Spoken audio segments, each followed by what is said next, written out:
Welcome back to the Horsemanship Breakthroughs Podcast. I'm Amalia Dempsey, and today I'm absolutely thrilled to be joined by an incredible horsewoman who I truly respect and admire, Kelly de Geus. Kelly is a dedicated horse trainer and coach from the Netherlands who has been captivated by horses for as long as she can remember.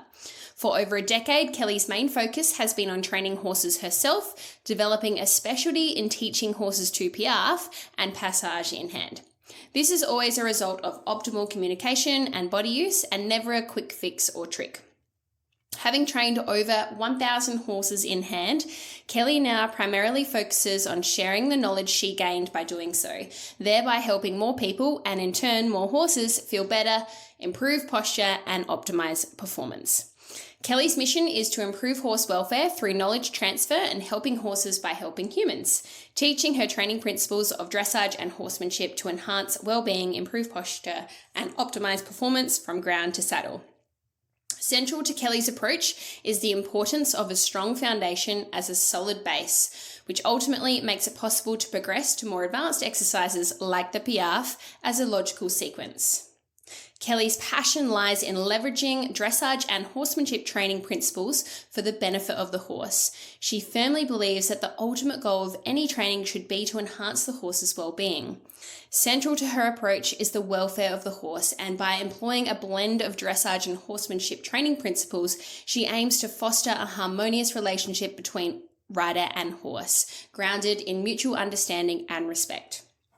So you can see from that brief introduction on Kelly why I love her training philosophy so much and why I truly respect and admire her. And if you've ever seen her on social media, you'll know she has an extraordinary talent for training the Piaffe in a way that is soft, harmonious, and willing. But beyond that, she has a wealth of knowledge when it comes to dressage for the horse, connection, communication, and biomechanics, all whilst prioritizing the horse's mental and physical well-being. A few years ago, I reached out to Kelly online because I was really drawn to how light, happy, and biomechanically correct her horses were in the Piaffe videos that she was posting online on Instagram. And I just was so inspired by those videos that I had to reach out to her. It's been a goal for a long time for myself to be able to train the Piaffe in my own horses. But I didn't just want to do it in any old way. I didn't want to do it as a trick. I didn't want to force it. I wanted it to be correct. I wanted it to be healthy. And I thought that it would be a great opportunity to learn from Kelly if she would be willing to do so. And at that time, she didn't have any online resources, but she agreed to help me through Pivo lessons and video feedback. And it was an incredible learning opportunity, and I'm very thankful for the help that she has given me. During our lessons, I was really, to be honest, I didn't really know what to expect. I mean, I could see the results that she was getting, but I didn't really know the process. And I was really refreshed to hear from her that the Piaffe is all about getting the basics right rather than a circus trick as such.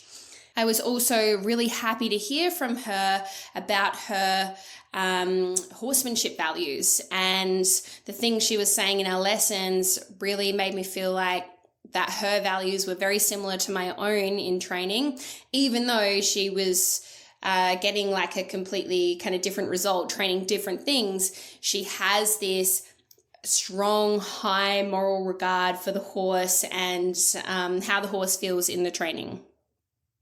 Fast forward a couple of years, and she is now focusing more and more on teaching what she knows, and she has developed her own online resources for everyone to learn the secrets behind the Road to Collection, which is also the name of her signature online course, which you can find out more about in the show notes and is opening up again soon. So you definitely want to check out that if you're interested in Kelly's work after listening to today's episode. In this episode, we dive deep into Kelly's journey with horses, how she developed her specialization in training the Piaffe, and what fascinates her most about this movement. She shares her insights on the true purpose of the Piaffe, specifically using the Piaffe as both a diagnostic and a gymnastic exercise, common mistakes people make when attempting to train it, and how to determine if a horse is ready to begin Piaffe training. Kelly also walks us through the fundamental groundwork exercises that lay the foundation for the Piaffe, as well as the role that positive reinforcement plays in her training.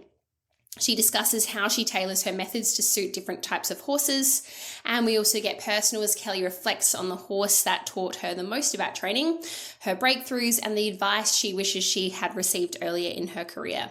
And she also gives us her 5-step process to get into a good mental state before working with our horses. What I absolutely love about Kelly is that she is clearly highly skilled, experienced, and talented, and she has that horsemanship focus. So she kind of has the best of both worlds in terms of that like biomechanics dressage niche, as well as putting the horse first and building that connection and communication with our horses. She is also very welfare conscious. She's an advocate for the 3 Fs. She really believes in a natural lifestyle for the horses, and she knows her stuff, right? Like, she is so knowledgeable, but she's also humble, and she understands that there's always more to learn, and the more you know you don't know. So I love how she's so confident, but by the same token has that humble nature about her as well. And she's very generous with her knowledge. She shares a lot on social media, and she really inspires people and leads through setting an example. But she also has resources now where you can dive deeper and learn more from her. She also has a very friendly and confident energy, and I'm really honored to say that she is also a friend of mine now. If you've ever dreamed of training the Piaffe but you don't know where to start, you are going to absolutely love this episode. Since this interview, I have purchased her warm-up mini course, and I've already started playing with some of the exercises from there, which is a little bit of revision from the lessons we had together a few years ago.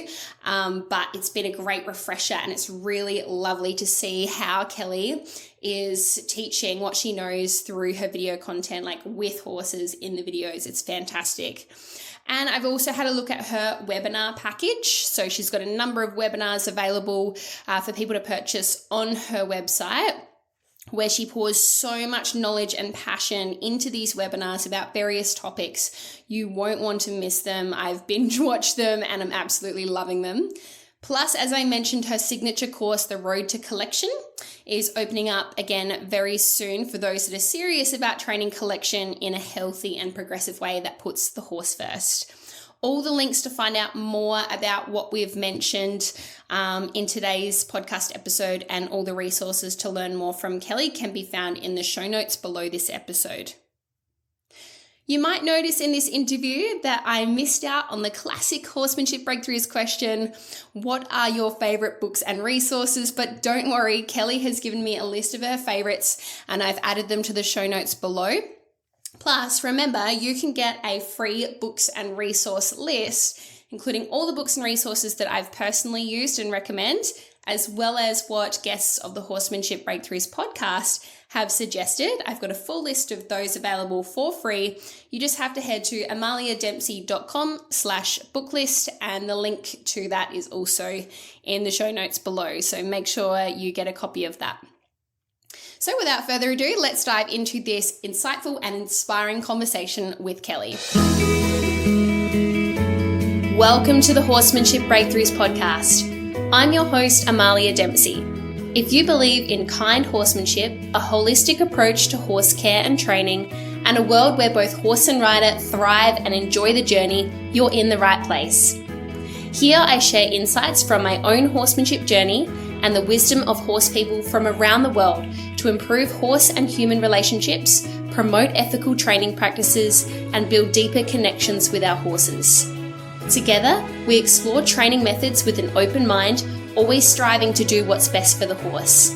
This podcast is about lifelong learning, questioning the norm, and embracing the journey of growing alongside our horses. Be sure to follow the show so you never miss an episode, and visit amaliadempsey.com for more resources to elevate your riding and horsemanship. I hope you enjoyed today's show. Welcome, Kelly, to the Horsemanship Breakthroughs Podcast. I'm so excited to talk with you today. Hi, thank you so much. I'm really glad to be here.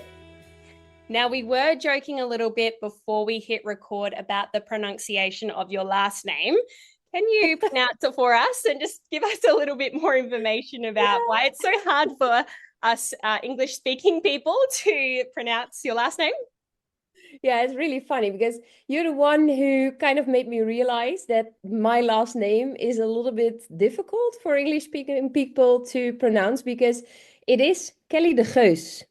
And the hard G is like a sound, I guess, that in the Netherlands is really common. But in English, I don't think that sound or that um, pronunciation is used. So maybe we have to start figuring out a name that's that's a little bit easier to pronounce for the English speaking people. Yes, I don't think I would do a very good job of pronouncing that in a nice way. So sorry about that. But I No will just call worries, you no Kelly worries. going forwards. Yeah. Now, you and I have a little bit of history because I approached you for online lessons with my own horses. And one of the things that really stood out to me, and the reason why I kind of contacted you in the first place, is anyone that sees you on social media, it's obvious that you have a talent for training horses to do Piaffe in a very soft and willing way. Like there's a lot of other people out there doing Piaffe, but the way you do it, Kelly, is incredible. And you can see the horses are really happy in the work that you do with them. Can you share a bit about your journey with horses, including how you became so specialized in training the Piaffe? Thank you so much. Yeah, of course. Um, well, I have been an instructor, and at the moment, I ended my school, like what is it? High school. Mm-hmm. I had a horse who had an injury, and then I met someone who did in-hand training, and I thought, well, that would be really handy because when I'm rehabilitating her and when I'm hand walking her, I can maybe do some exercises to keep her supple and fit, etc. And by starting to do that, I realized that, well, I found it fascinating and it really helped my horse a lot. And at that time, I already had a couple of students who also said, oh, I would like to learn. And yeah, from one thing simply led to another. And yeah, over time, I found it kind of a challenge to work those horses up until the Piaffe, because for me, the Piaffe is like an exercise which has kind of two functions. The one is diagnostic. So it kind of is a check if all your basic responses and requirements are in place. And at the same time, it's also really effective gymnastic exercise to improve the horse's posture and balance, etc. Um, and so over time, I kind of found out by accident that, well, obviously that I have a little bit of a feel for that. And yeah, again, one thing led to another, and some sport horses came upon my path.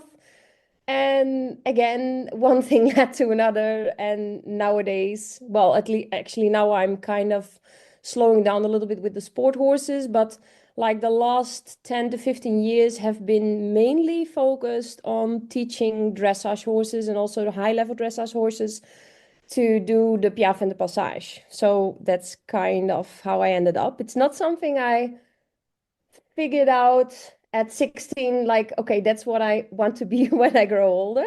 Mm-hmm. But it's, yeah, it just somehow ended up in this way, a couple of accidents together.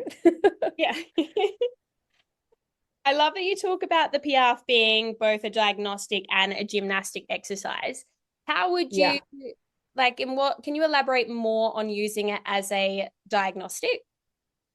Yeah, because for me, being able to do like, for instance, the Piaffe, but it also goes for like every other dressage exercise. Because my aim is to use dressage for the horse, so as a way or as a tool or as a, yeah, I don't know how else to call it, but as a way to improve the horse on both the physical and the mental and an emotional level. So if you want to be able to perform a piaffe, you want to do it with softness and without forcing the horse, and while the horse stays mentally connected, he can keep on communicating with you. So in a dialogue, so the horse can communicate and you can communicate to the horse, and you want to develop proper biomechanics, then the Piaffe is like a diagnostic tool if you can do that while maintaining all those elements at the same time. If you cannot, if you have to start pressuring or forcing, or the horse loses his biomechanics, then you have to take a couple steps back to fix that. And it actually goes the same for every other exercise before that, because for me personally, being able to execute a Piaffe, the things you need is your basics at a really high level. And for me, for instance, the basics are, and it goes all the way down to the foundation, but like being able to stop and go without pushing and pulling, that's a basic response for me. Being able to do transitions in and within gates, or between and within gates, without having to push and pull your horse, is also a basic response. A schaukel, so the transition from forward to backward to forward, again, being able to do that without having to push or pull your horse, and doing it on an intention or maybe a suggestive aid, but not any bigger than that, again, is also a basic response. The horse being able to drive and draw sideways, so drive them sideways away from you, draw them sideways towards you, being able to send the shoulders, to send the hind end individually from one another, also a basic response. And if I'm able to do all that on a really high level, so as an example, a stop and go in walk, so like 10 steps of walk and a transition to a stop, that's a pretty low level stop and go. It is really important to be able to do that. But to give you an idea, what a high level stop and go for me would look like is a stop, a transition to 2 or 3 paces of canter, and back to a stop without pushing and pulling the horse, and back to a square halt. That will be a really high level stop and go. And the same goes for all these other basic responses. If you're able to do them on a really high level without losing connection, mental and emotional connection, without losing a soft communication, without losing the biomechanics, so the horse is doing all the exercises in self-carriage and balanced, these are the basic requirements I need for a Piaffe. So in my daily practice, that means that 99% of training is done in all the stuff before the Piaffe. Because if you have all those things in place, the Piaffe will kind of arise as a natural consequence of all those together. Because, like, let's imagine you can ask your horse, whether it's in hand or whether it's in saddle, to take 2 steps of trot, 2 steps of backup, 2 steps of trot, 2 steps of backup, without having to push and pull your horse. So you can give those, you can communicate with your horse on intention or suggestion, not any higher than that. So it's really soft. The horse is really carrying itself. You can imagine if you have so much kind of control and communication over your woe and go energy, and you can balance them out equally, then as a result, if you can do that, you can also do a Piaffe. Because the Piaffe is about controlling your woe and go energy, and for the horse to carry itself, and for the horse to center its weight, that he creates kind of horizontal balance. So yeah, maybe this was a really long answer. I'm sorry. No, that's good. But I hope that it kind of makes sense in the way I kind of try to look at these exercises, because this goes for the Piaffe, but this actually also goes for all the other exercises that come before this. So for the laterals, also for the basic responses, etc. Yeah. And I think it goes for pretty much everything we do in horsemanship, right? In terms of like, if the task that we're doing is not working, we can use that as a diagnostic in a sense, because there's obviously missing pieces that we need to go back and address before that task becomes possible. I mean, sure, you can like, I guess, add more pressure and push and pull, like you say, and make the task or the activity or movement or whatever it is happen, but it's not going to be as nice. The result isn't going to feel as nice for both you and the horse compared to if you go back and work on all of those foundations. Definitely. I think it's always important to kind of slow down to speed up, Yes. So if you feel that your exercise isn't progressing or whatever it is you're working on, um, maybe try to take a step back and to see if that step back you can increase the quality. So see what is missing in the connection, what is missing in the communication, what is missing in the biomechanics, and fix that on like maybe a little bit of an easier level, Mm-hmm. and then progress forward. Because like I really love the post you made, like I think it's 6 or 7 months ago. It's a while ago. You made a Okay. post about the basics, and I Yes. think we've discussed it at that moment as well, because it was something like basic riders want to work on intermediate stuff. Intermediate riders want to work on advanced stuff, and advanced riders want to work on the basics because they know that that's where all the excellence is built. And that's really how I feel, because the better your basics are, the easier it is to build the really difficult high level exercises. Yes, I agree. And I think that's one of the things that really stood out to me when I was having online lessons with you was, well, to be honest, it was kind of refreshing that you told me that, because here I was ready to jump in straight into the Piaffe, thought I was good to go, but actually there are a lot of missing pieces that I needed to work on and still need to work on. But you highlighted that, and I appreciate that honesty, and I'm sure a lot of people appreciate that as well. But I'm sure it must be a struggle for you, given that a lot of people just want to get on and do the Piaffe, right? Yeah. How do you, I guess, convince people that the basics are so important and show them the importance of that? Yeah, that's a really difficult question.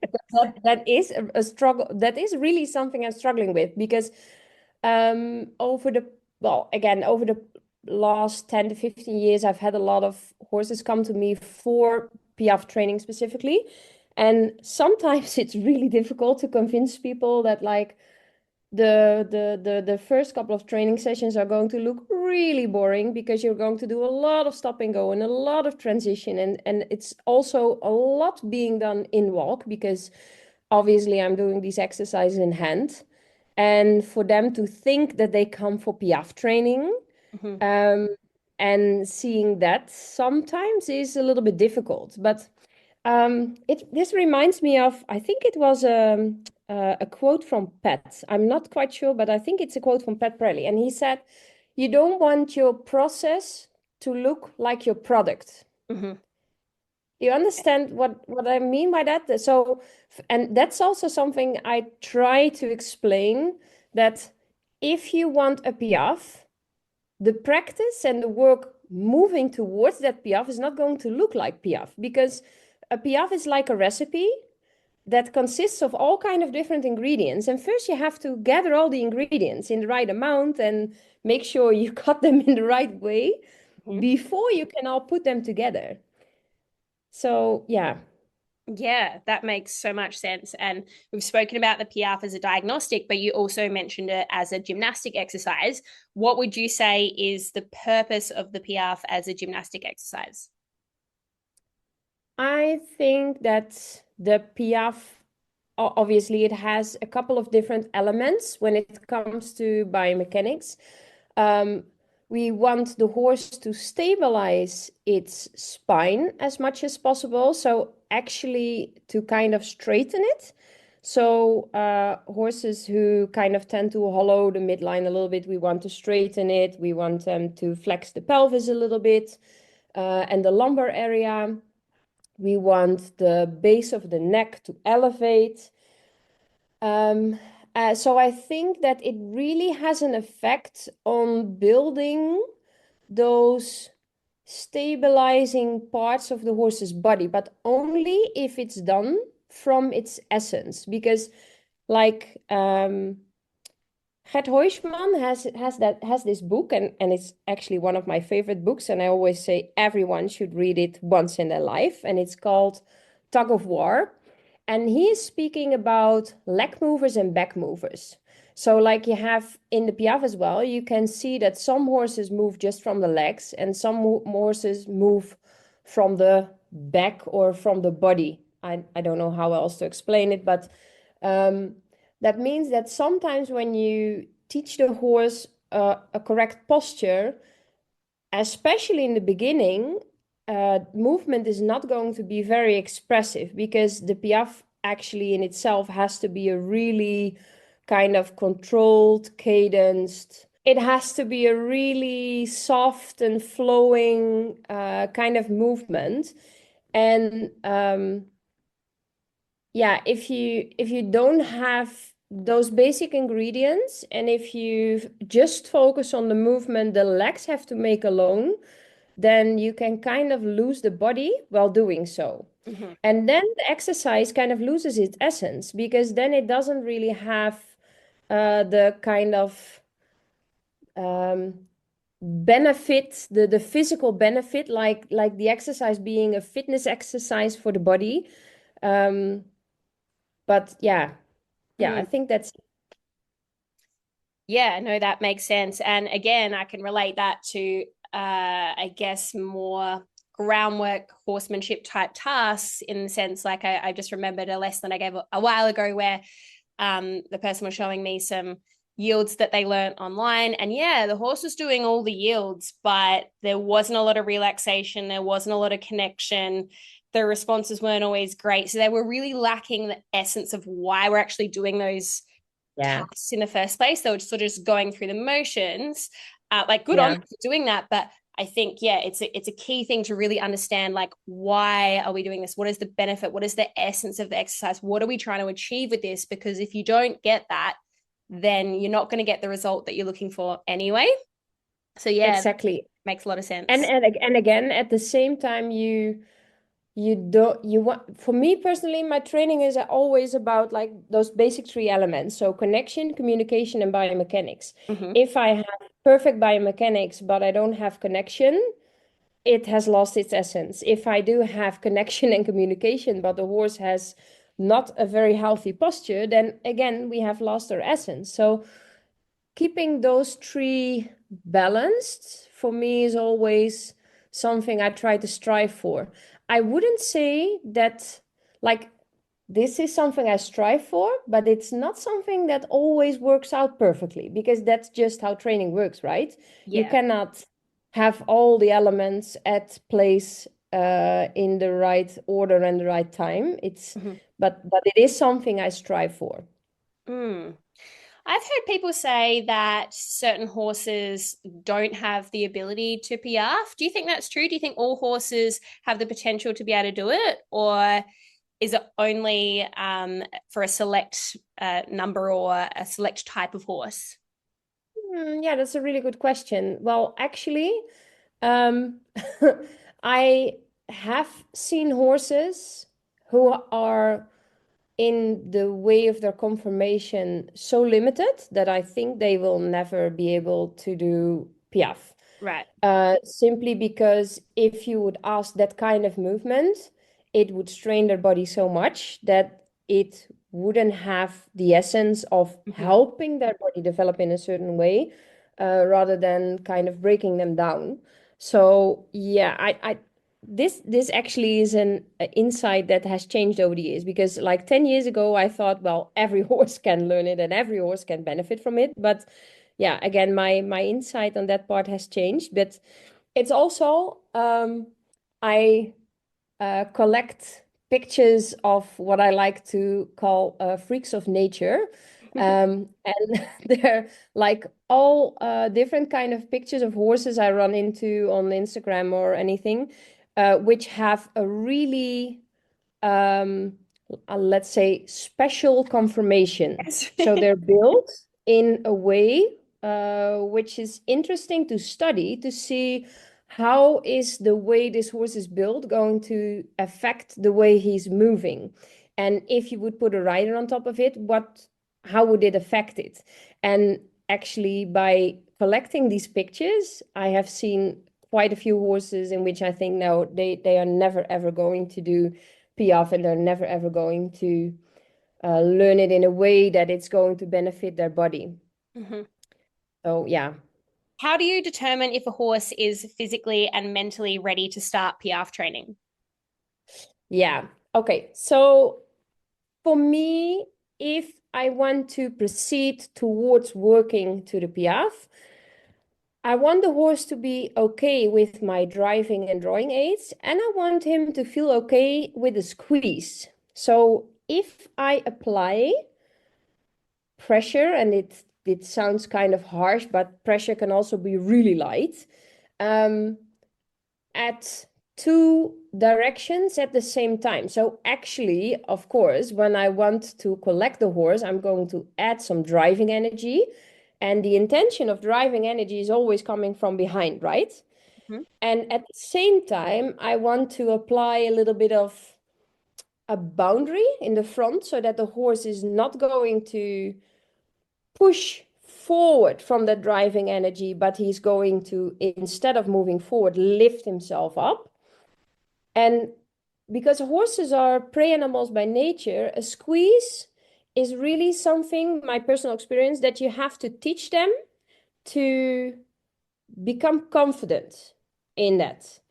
And so, yeah, that's something I find important. And of course, that we have really soft and light responses and a really nice and soft communication going on in the basic responses. So again, my basic responses are the stop and go, transitions, schaukel, and sideways in all different directions. So I want to have a feel that I can ask my horse to move really fluently forward, backward, left, and right, as well in a drive as in a draw, as in go and go. And yeah, I also use my laterals. So shoulder in, travers, renvers, half pass, because they in specific, if I have my basic responses in place, they really have a specific effect in targeting the hind legs individually to prepare them for carrying weight.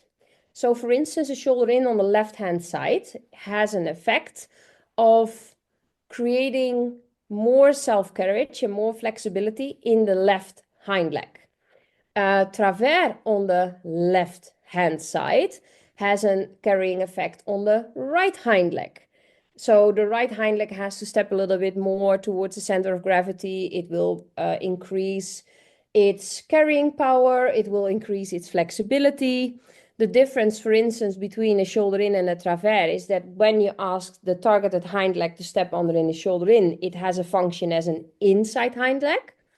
And if you ask the targeted hind leg to step towards the center of gravity in the travers, it has a function as an outside hind leg. So actually, we have like 4 hind legs to train. And I know that a horse only has 2. But like the left hind leg, you want to prepare stepping towards the center of gravity as an inside hind leg, both as an outside hind leg. And the same goes for the right hind leg. I know this goes a little bit fast, maybe. Maybe some people have to rewind this piece to listen to No, it. it's good though. But I've actually never heard anyone explain it like that before. Maybe you have told me that in a lesson before, but you know how you only retain a certain amount. But yeah, yeah. that's like a little breakthrough for me, just what you've said then, because I've never thought about it in that context. Do continue. Yeah, because like this has a lot to do with the horse's natural crookedness, because like all horses have that some have a little, some have a little bit more, but they all have that natural crookedness, that natural asymmetry in the body. And for us to eventually balance the horse, like in a Piaffe, we want both hind legs to take equal amount of weight, right? But if you know before you start doing asking for that, that one hind leg has a little bit more pushing power and the other hind leg has a little bit more carrying power. And maybe one hind leg has a little bit more preference to abduction, so to move away from the body, and the other hind leg maybe has a little bit more preference to adduct, so to move underneath the body. Mm-hmm. You kind of want to address specific exercises to balance that out. So let's say you have a horse that has a little bit more pushing power with his left hind leg. and a little bit more carrying power with the right hind leg. Then I would start using exercises to increase the level of carrying power in that left hind leg, which would be a shoulder in on the left hand side and a travers on the right hand side. Mm-hmm. And you If, for do instance, more, sorry to interrupt, but do you do yeah, more no problem. of those exercises to help correct that natural imbalance, or do you still do them on both sides and just a little bit more on the side that you're Yes. trying to? Yeah, okay. Yeah. You do them on both sides Yeah. because we do want the horse to, like, we aim for the horses to be ambidextrous, right? Yes. So that they create like skills with both sides, so both left and right. So I would do them on both sides, but one side I would emphasize a little bit more on one side than on the other. And let's say, for instance, you have a right hind leg who has a little bit more preference to abduct. So by nature, the horse maybe has a little bit of a preference to put his right hind leg a little bit out to the even more to the right. Then, for instance, I would use the travers on the left hand side, because then that right hind leg in the travers also has to adduct a little bit so that you can kind of create a little bit more balance in those hind legs. I do want to emphasize right at this moment that for a horse to develop as much balance and symmetry and a healthy posture as possible is that what we can kind of call passive physio. So that they live in an environment where their one-sidedness isn't being um, enhanced. Yes. So a horse who can move all day long and he can browse, so he can take a few bites from a tree, and he can take a few bites from a bush, and he can take a few bites from the grass, and he can stretch both left and right to scratch on his body. I think this is a really underestimated part of developing a horse and to make sure that his postural muscles are developing in the most optimal way. Mm-hmm. Yes, that makes so much sense. That movement variability just to help, give the horses that possibility of those different movements that they might not be exposed to if they were, just in like a flat paddock all the time or something like that. Yeah, Um, definitely. yeah, and I've recently, probably not recently, maybe in the past year, moved my horses into they've got access to a paddock that's a bit closer to the house for convenience, but that paddock has a creek in it. It's got these edible trees, and it's on a hill. And the amount of different positions that the horses get themselves into, it's quite entertaining to watch, actually. But I'm Yeah, sure I it's can healthy for imagine. them too. Yeah, definitely. Earlier, you mentioned a quote from Pat Pirelli. Can you speak to who has been an influence on your journey in terms of mentors, instructors, people that have inspired you and helped you on your horsemanship journey? Oh, these are actually so many that I find it very difficult to to mention names, because I'm afraid that I probably won't forget. I probably will forget a couple, but um, I think that, like, I'm a pretty, I think it's the word is autodidact.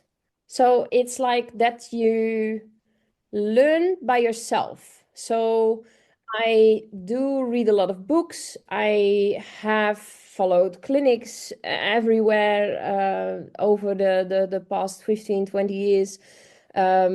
I have, well, actually, this was one of the benefits of the Corona period, that a lot of stuff was being offered online. So I have followed a lot of seminars, online courses, but well, this maybe sounds super cliche, but the ones who have taught me the most are really the horses, because over the last 10 to 15 years, I've had like 30 to 40 training horses a week, I guess. And like, if you can read all you want, but the real trick is when you start applying it in practice, and the horses are telling you if the thing you're trying is working out or not, because like everything is feedback, and the horse is actually always right. So at least that's my conviction. So if something isn't working out, then you have to start to see like, am I asking the wrong question, or am I asking the question in the wrong way, or what is it that isn't working? And like, yeah, obviously, names like Pat Pirelli, uh, I have uh, Warwick Schiller, Ray Hunt, Tom and Bill Dorrance. Those are really people who have taught me to look at a way, at a horse in kind of a different way. So, um, yeah, to really search for that connection, and that the connection always starts from within, that we always aim to think from the perspective of the horse. So yeah, I think that's probably those are obviously the most influential ones. But again, I'm probably forgetting like a dozen more names. I have to say, to me, it seems quite unusual that somebody who's so specialized in something like Piaffe mentions all of those names. Like, typically, I wouldn't say they go hand in hand, so to speak. I think that's what makes you so unique. And there's something that I didn't actually realize about you until I met you, was that you do have this deep care for how the horse feels and a deep understanding of horse behavior and horse personality and all those sorts of things, which yeah, like I said, I think it just makes you really unique and obviously makes you so good at what you do. Oh, thank you so much. But What are your own personal goals when it comes to horses, and what do you like to do with your own horses? uh, I have three horses. Two of them are retired. They're old and they live a really happy life. And I recently bought a new horse. She came to me in November, and it actually wasn't. It wasn't written in the stars at all, because I wasn't planning on ever getting a new horse, because I always say I get my horsey vitamins. I get them by playing with my training horses, of course. But yeah, somehow this horse came to me, and yeah, it was just love at first sight.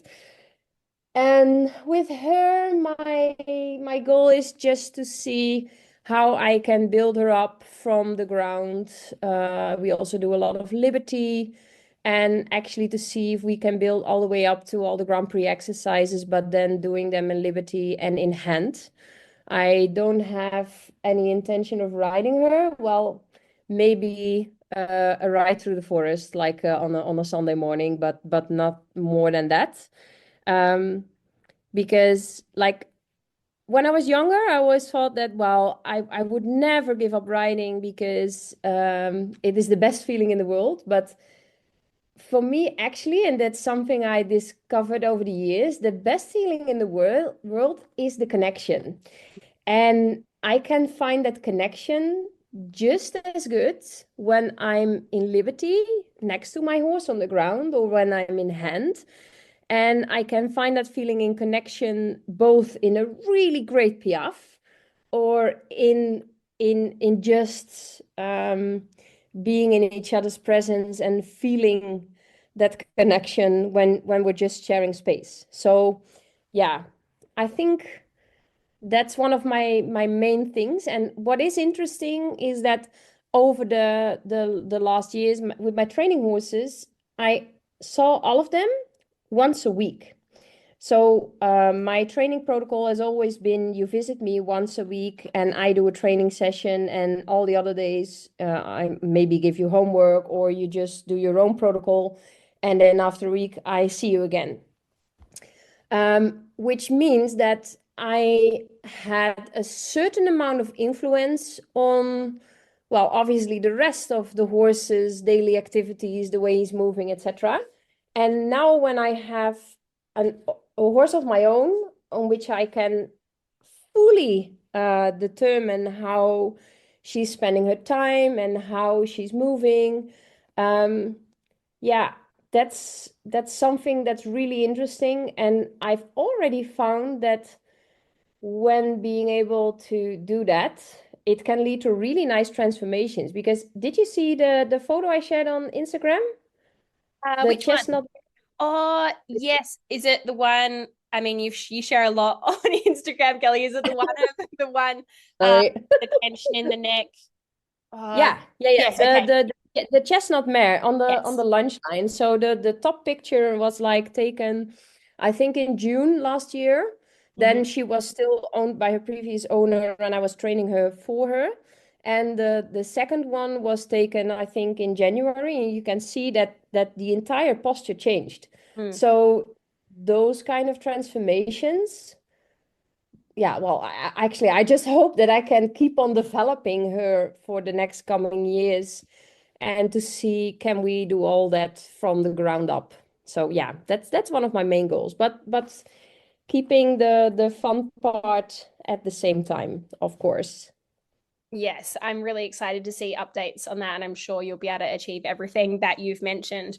Um, and I'd love to know, I don't know if you have been following my recent deep dive into positive reinforcement, Yeah, I have. Yeah, but definitely. I'd love to know from you, what role does positive reinforcement play in your training? I love you asked that because actually, at kind of the same moment you had that the moment you said, "Well, I'm going to retreat for a while to find out a couple of things." That's exactly the moment I signed up for Nadine's course because Oh, I was interested in the deeper layer of the positive reinforcement as well. mhm. And I must say, I am using positive reinforcement, but I am mostly using combined reinforcement. Yes. And I it might be because I lack experience in applying it in a better way. And again, I am trying to educate myself as much as possible, but um, using the combination of like Nadine calls it gentle guidance. Maybe I apply a little bit more negative reinforcement than gentle guidance. It's not like force or anything. It's not like high pressure, but it is. I am giving my horses kind of a framework or certain boundaries where I like them to move in. But I am really focusing on the moment we see a change in the energy, or actually the moment I see a change. And let's say, for instance, take the easiest exercise. When I ask in the beginning, when I work on balancing the woe and go energy, and I make a transition from a stop to a forward, then my first aid could, for instance, be me standing still, being present in the moment. My intention is I visualize the outcome before I begin. So I really try to focus and put my intention and energy of moving forward. When the horse doesn't respond, I might point my index finger in the direction of travel so that I suggest we start moving forward. I increase my body energy. And the moment I see a change in the attention or the energy of the horse, I release. And I could give the horse maybe a little bit of a break, or I could give him maybe a little bit of scratch. And some horses also respond really good to cookies. So it's just, I use positive reinforcement in a way that if I reward them, I could do it by play, comfort, rest, or food. Mhm. Um, and for me personally, that has worked really well. I know that there's still much to learn and to refine.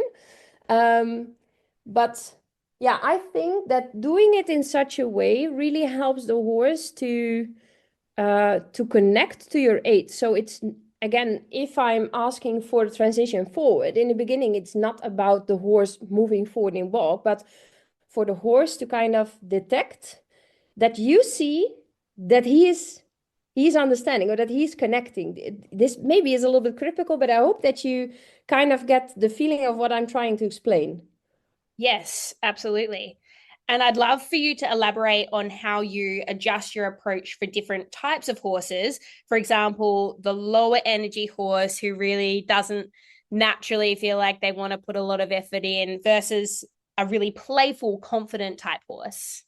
Yeah, that's a really interesting question because, of course, this has been shaped over the years due to experience. But I like to kind of use the concept, what is being used in Pirelli natural horsemanship, of the horsenalities. So if I have a horse who's showing a little bit more extroverted behavior, so a horse that's showing me that he wants to move and he's a little bit more high-spirited, then I start by simply allowing the horse to move. And so I kind of try to match the horse's energy, not particularly, sorry, That's okay. the emotion, but really the energy. If I have a little bit more low-spirited horse, so who's a little bit maybe slower or maybe slower in his movements, I might take more breaks, I might offer more softness, I might focus even more on connecting to really small aids because, like, oh no, I have to maybe explain the next part as well. So in parallel natural horsemanship, in the horse analogies, they say we have kind of horses who show extroverted behavior and more introverted behavior.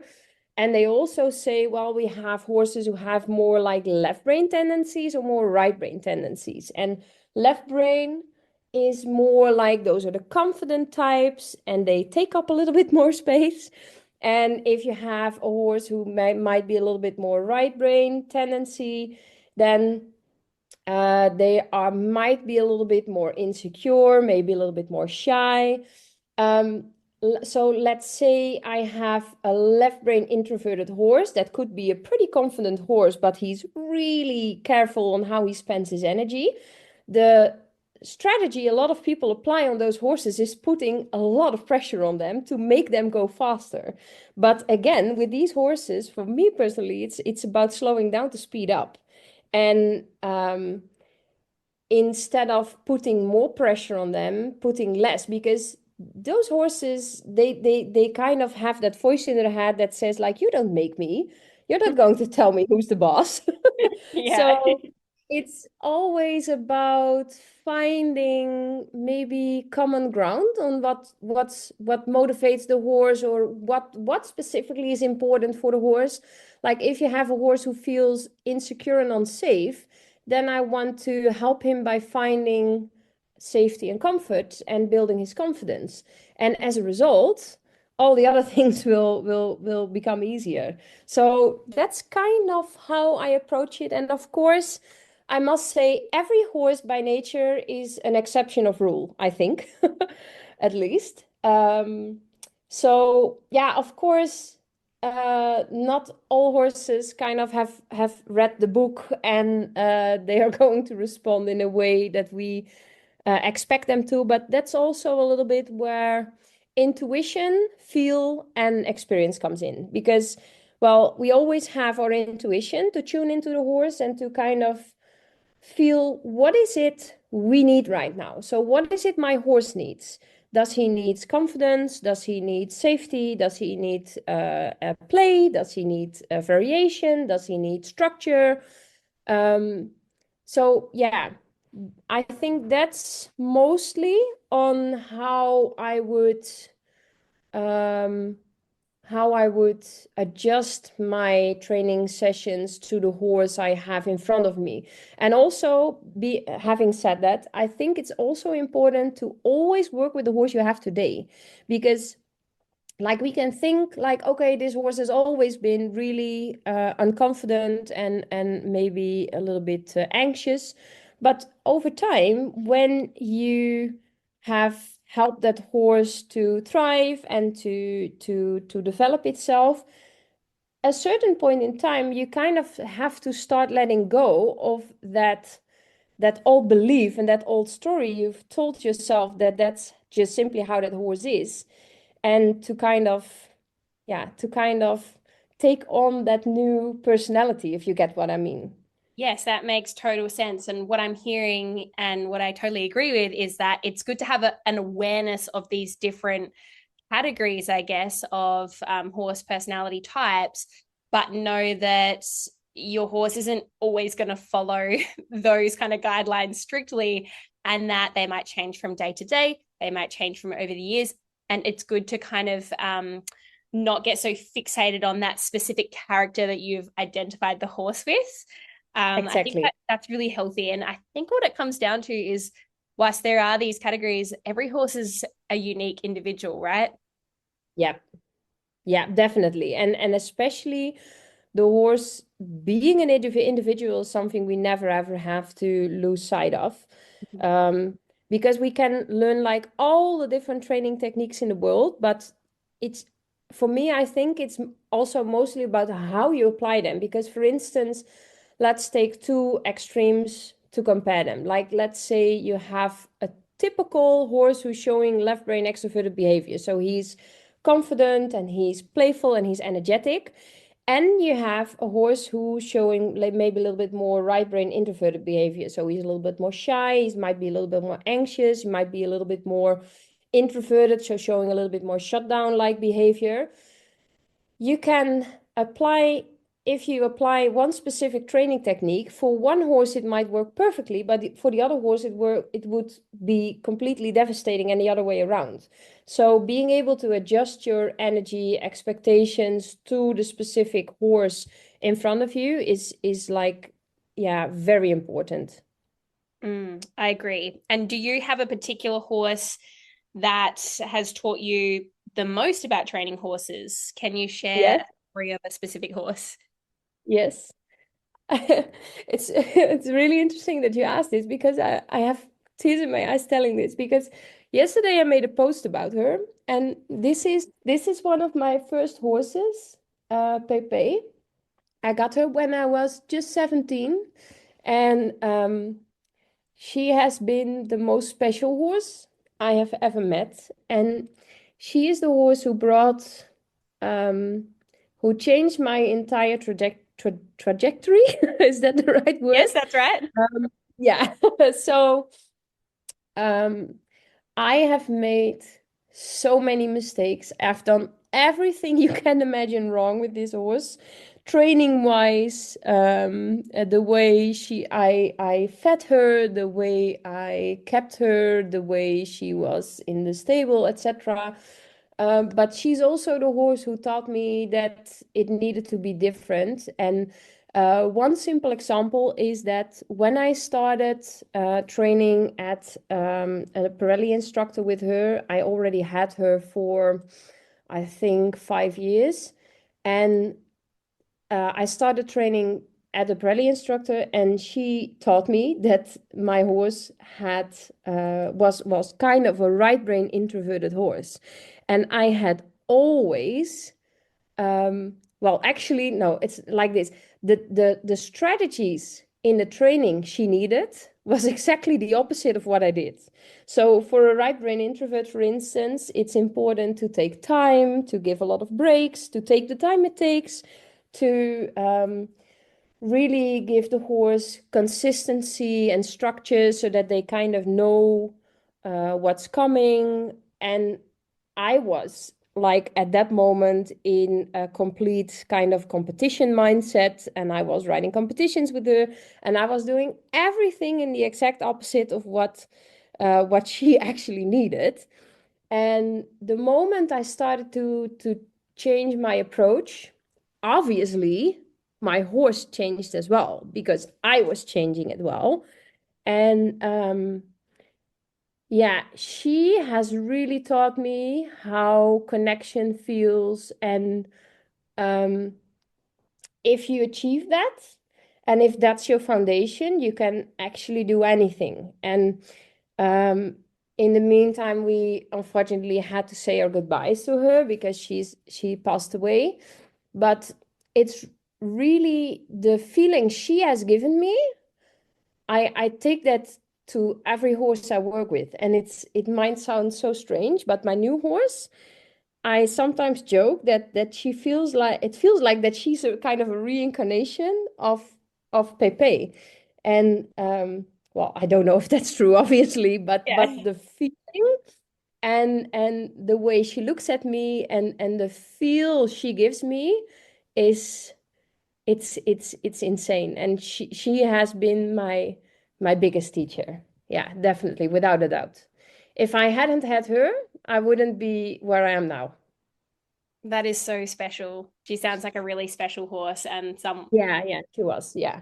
Yeah, I did see that post that you put up, and I wondered if you were going to mention her in response to this question. So thank you for sharing that. What's the most surprising thing you've learnt about horses over the years? Um, if you do the right thing at the right time, you don't need that many interventions because super horses are like super resilient. Like the most amount of time it takes to change a horse is because we have to put a lot of practice hours in it to develop our own feel and to develop our own feeling from within. But if you do the right thing at the right time, you don't need that much time to make a positive change. I saw this really cool quote last week and I saved it so that I could mention it. I saw this on Instagram last week and it said, a well-trained horse is like a fine-tuned instrument. You still have to learn how to be a good musician to play well. And I thought, yeah, well, that's it. If you have a really well-trained horse and you are a really well-trained musician, you can create like really nice music. But if you have an untrained horse and an untrained musician, then the symphony isn't going to be that harmonic. Yes, I saw that too. And I suppose it works the same in that if you have a really well-trained horse, and I can't remember if you've already worded it this way, but a really well-trained horse and a unskilled rider or handler, they're Yeah, not really going to be able to make nice music. exactly. Because yeah, you still just, it's one of those things in our day and age where everyone wants to skip the hard stuff and be good at things straight away. Horses are one of those Exactly. things that you just can't do that. You cannot skip the work. It's not something that you can just be good at instantly, which is both frustrating but also incredibly rewarding. Yeah. What is one piece of advice you wish you had received earlier in your career? Um, well, I think we mentioned it before, but it's actually slowing down to speed up. Mm. Because I think it's human nature to, when you want to progress, to start working harder. But with horses, it actually never comes to working harder. It's all about looking for the refinement, I guess. So yeah, actually slowing down to speed up. I think that's one of the most important things. And again, that if you have the connection, if that's your foundation, that's where everything else is built upon. Absolutely. And has there been a recent breakthrough that you've had with horses or in training other people's horses? Can you share what has been your latest breakthrough? Well, this is also something we discussed a little bit earlier because for me personally, one of my biggest breakthroughs is just on a personal level that um now that I have like my new horse who I have like all days of the week, I can do my own process. That I do feel that it builds a different kind of connection that when I see horses once a week, and obviously it makes sense and it's logical, but that deeper kind of connection, um, yeah, that's where even more refinement is. And like, if you really want to develop, it's not really about the techniques. Like, obviously, you do need the techniques, but being able to kind of manage your own energy and your own feel and your presence, that is, if you can master that, that's that's all you need. I recently did a course in animal communication with a friend of mine, and it was so special to see that if you can kind of reach a level of internal stillness, I don't know how else to explain it, but that's exactly the point where you can kind of meet the frequency of the horse, and that's also where you can connect and communicate without without words, without physical aids, and in the softest, most present way possible. And I think this is also something that like teachers like Warwick Schiller are talking about, that like everything starts from being present. And that's maybe the biggest challenge of all, because a technique is something you do, but being present is something you are. Yes. And do you have any practices that you do yourself to try and get into that state before working with horses? Or do you feel like you've reached a Yes. point where you kind of naturally already are at that state? No, no, no. I have a process. I have a really clear process I'm going through before I work with every horse. And sometimes I do it when I'm in my car before I go to the horses, or sometimes I do it when I'm warming up and just hand walking them. It's kind of a 5-step process. And I'm actually also making a course on this, because I think this is like super important. And this is like more about the soft skills in horse training, right? So it's not like the hard skills. Like the hard skills, it sounds like harsh, but it's more about the physical aspect and the techniques you can explain. But the soft skills is really what comes from within and from your feeling. Um, the steps or the principles I follow is I tune into my breath. So like breath is the easiest way, or bringing your awareness to your breath is the easiest way to kind of calm your energy and to lower your heart rate, to influence your muscle tone, etc. So your breath is really an easy way to kind of manage your energy and bring your awareness back into your body.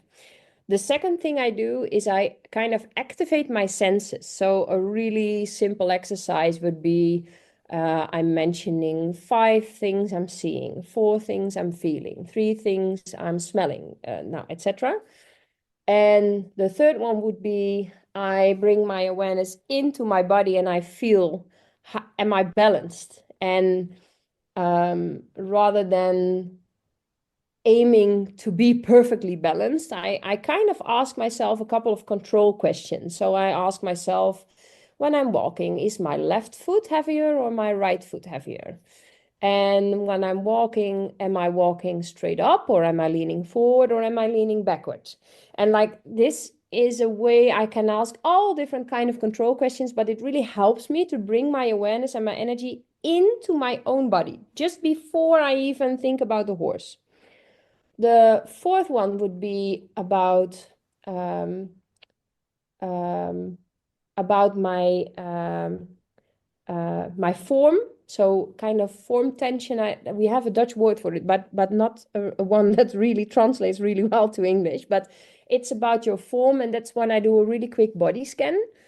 And I scan my body from toes to the top of my head, and I ask myself, are there specific body parts which feel warmer, which feel colder, which might feel maybe a little bit heavy or a little bit lighter? Maybe there are some parts of my body that feel a little bit maybe painful or sore or not. And it's not with the intention of changing anything. It's just about the intention of bringing my awareness to it, so that my awareness is really into my whole body. For me personally, for example, I live a lot in my head. So for me, it's really important to get to take that focus and awareness out of my head and really put it into my entire body too, so that I can also kind of use my whole body as like an antenna, so that I can pick up all the senses and everything the horse is sending to me much easier. And like the fifth one is about feel. So that's where I am kind of using my entire body as an antenna to kind of imagine as if I have like a Wi-Fi connection with the horse. So like in this fifth step, that's only where the horse comes in.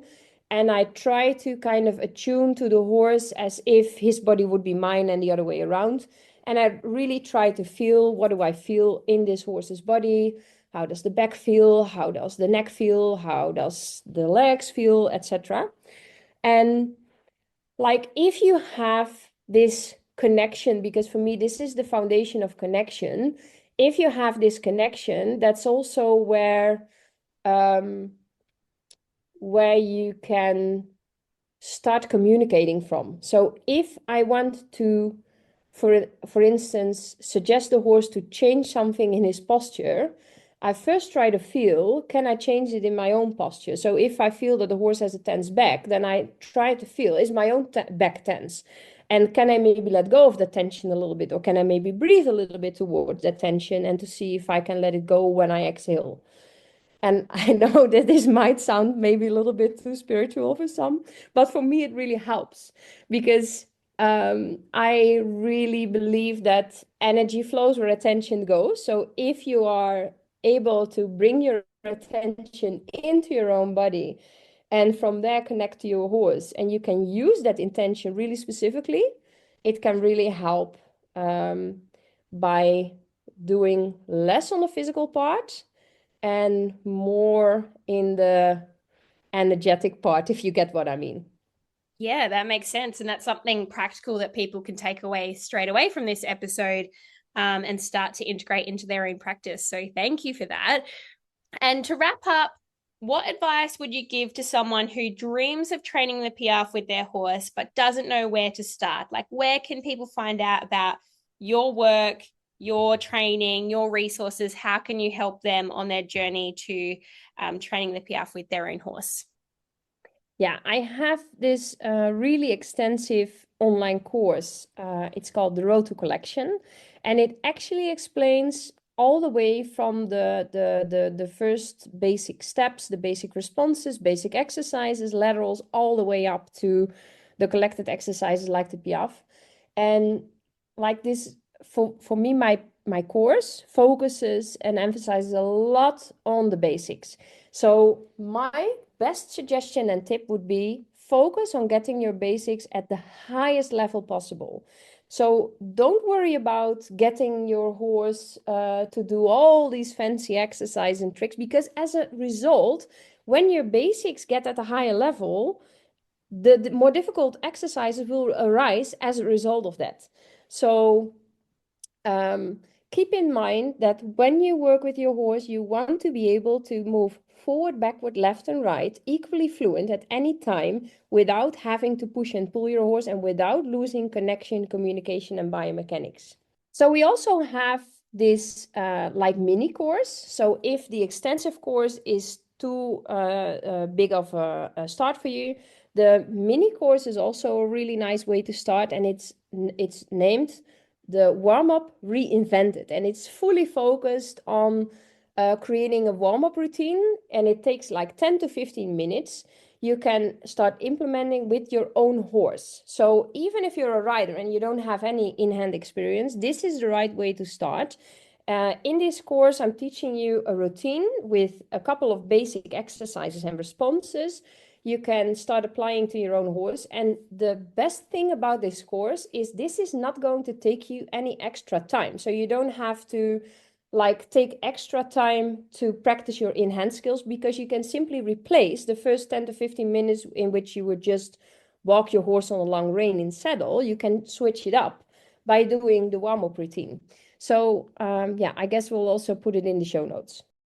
I really like the sound of that. And I am gathering it does include some of the exercises that I've been through with you before, but it would be nice to have like a kind of 15-minute summary, I guess, of those things just to be able to check off before going on with the rest of the session. I'm sure a lot of people will benefit from that. So thanks for putting that together. I will put the link to that in the show notes too. So thank you so much, Kelly, for coming on to the Horsemanship Breakthroughs podcast today. I really appreciate your time, and I'm sure so many people are going to get a lot out of today's episode. I am a big fan of yours. I admire your work, and I'm sure that you are going to have you already do have such an incredible impact on the horse world. So thank you again. Thank you so much, Amalia. Thanks for tuning in to the Horsemanship Breakthroughs podcast. If you enjoyed this episode, be sure to follow the show so you never miss an update. I'd truly appreciate if you could leave a rating and review, or share this episode on social media. It helps more listeners discover the podcast and hopefully has a positive impact on the horse world. For more resources on horsemanship and rider exercise, visit amaliadempsey.com. Thanks again for listening. Have a great day, and I'll catch you next time.